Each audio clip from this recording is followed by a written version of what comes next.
Welcome to SB news. ఈరోజు ప్రధానంగా చెప్పాల్సిన అంశం ఏమిటి అంటే, నేటి నుండి తెలంగాణ రాష్ట్ర వ్యాప్తంగా తెలంగాణ ప్రభుత్వం విత్తన మేళ అనే కార్యక్రమాన్ని ప్రారంభించింది.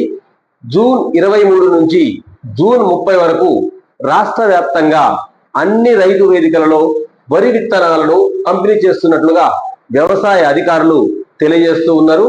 అయితే ఇక్కడ ధృవీకరించిన విత్తనాలు ఏవైతే ప్రభుత్వం కొనుగోలు చేస్తుందో ఆ విత్తనాలను మాత్రమే, ఆ ధాన్యపు గింజలను మాత్రమే ఇక్కడ అమ్ముతామని వ్యవసాయ అధికారులు తెలియజేస్తున్నారు.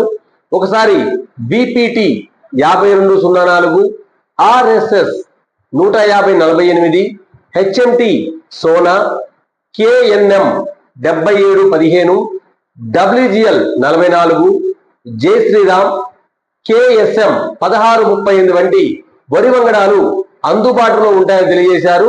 ఇవేంటంటే రైతులు తమ భూసార పరిస్థితులు, నీటి లభ్యత, సాగు అవసరాలు దృష్టిలో ఉంచుకొని అనువైన వంగడాలను ఎంపిక చేసుకోవాలని సూచించారు.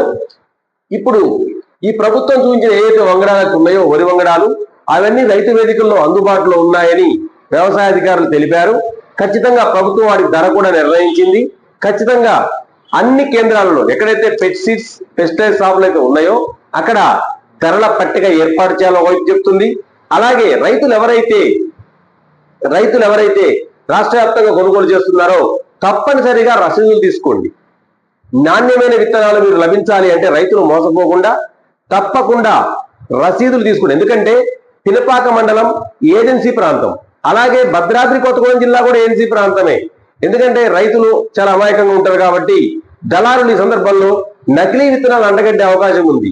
అదే మనం రసీదు కనుక తీసుకుంటే పంటలకు ప్రాబ్లం అయితే ప్రభుత్వాన్ని, అమ్మిన కంపెనీని ప్రశ్నించడానికి అవకాశం ఉంటుంది. కాబట్టి రైతులు తప్పనిసరిగా రసీదు తీసుకోండి.